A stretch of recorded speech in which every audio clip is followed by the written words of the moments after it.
apa namanya, ini juga menjadi satu pembelajaran bagi yang hidup betapa apa namanya, eh, kehidupan yang sungguh sangat singkat yang tadinya dianggap enteng, kemusikan dianggap sesuatu yang biasa. Nah, maka ya itulah nanti di sana itu betul-betul dia akan merasakan bagaimana azab Allah itu.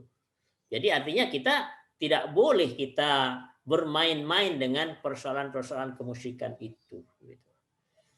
Sehingga dengan demikian marilah kita bersungguh-sungguh mengkaji Al-Quran ini supaya kita selamat di dunia dan di akhirat.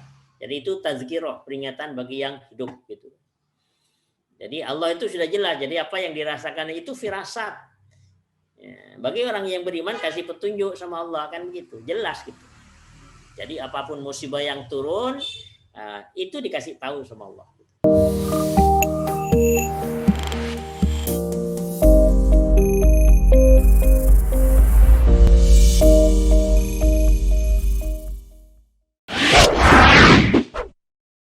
Andi, Assalamualaikum. Ya, silakan Bu Endang dari Bekasi. Ya, monggo. Assalamualaikum Abah, Umi. Waalaikumsalam warahmatullahi wabarakatuh.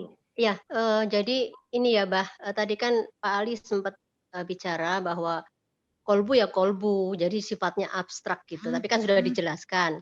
Berarti di sini yang bersifat abstrak itu justru ruh ya, Bah ya? Betul, persis. Sahih. Ruh dan jiwa. Ruh dan jiwa. Jadi ada abstrak, ada yang physically. Ya, betul. Ada lahir batin. Ya. Kalau yang ya, Bah? Itu. Ya, terus. Ya, artinya yang abstrak itu ruh, jiwa, dan juga fuad ya, Bah ya? Ya. Nah, sekarang saya mau tanya gini, Bah. Yang tempo hari sempat saya ceritakan sedikit ke Abah, saatnya om saya sakit itu ya, Bah ya. Yang om saya di usia 82 tahun itu penuh dengan kemusyrikan, kejawen. Gitu.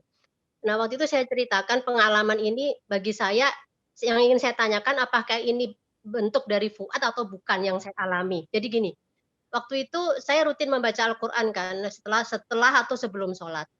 Nah, kebetulan saya tidak memilih-milih surat. Gitu. Jelas tidak, Abah? Iya, gimana? Ulangi. Jadi gini, kebiasaan saya menghatamkan Al-Quran setiap bulan, itu dengan tidak memilih-milih surat, saya lanjutkan saja. Waktu itu dari awalnya itu saya zuhur baca surat Yasin, berarti kan surat ke-36. Nah, pas menjelang asar, saya baca surat As-Saffat ya, Pak, surat ke-37. Nah, saat itu tiba-tiba itu terpikir oleh saya, baru 2 ayat saya baca, saya berpikiran begini, ya Allah, saya kepingin menghadiahkan pahala dari surat yang saya baca ini untuk om saya yang sedang sakit, gitu.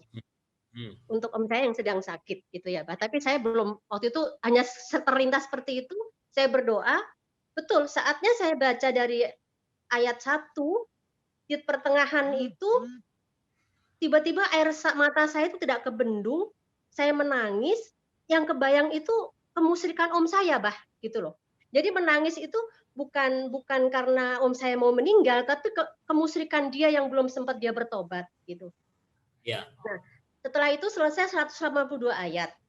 Baru saya baca artinya, Bah, dari mulai 1 sampai ke 182 itu.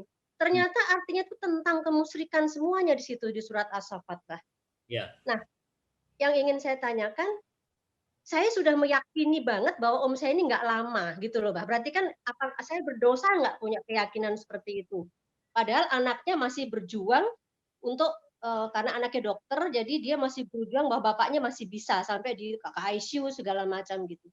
Nah, yang ingin perasaan tadi yang datang tiba-tiba seperti itu bisa dikatakan fuad tidak, Bah? Perasaan bahwa tiba-tiba saya kirimin surat itu kok yang muncul malah kemusyrikan dia gitu, yang ada di dalam bayangan saya gitu. Dan saya menangis bukan karena dia mau meninggal, tapi karena menyadari sampai seperti ini dia belum bertobat gitu, Bah. Mohon dijelaskan. Apakah itu bagian dari fuad gitu, Bah? Coba lihat surat 64 ayat 11. Tidak ada suatu musibah yang menimpa seseorang kecuali dengan izin Allah. Dan barang siapa beriman kepada Allah, niscaya Allah akan memberi petunjuk kepada hatinya. Dan Allah Maha mengetahui segala sesuatu. Ya, itu jawabannya. Kalau mau hadisnya boleh. Hadisnya bunyinya begini. Ittaqu firasatal mu'min. Fa innahu yanzuru binurillah. Takutlah kepada firasatnya orang mukmin. Fa innahu, karena sesungguhnya dia itu melihat dengan cahaya Allah. Jadi jelas gitu. Jadi kita ini bukan ngada-ngada, begitulah Allah itu. Jadi Allah itu menjelaskan yang lahir, yang batin, semuanya cukup gamblang.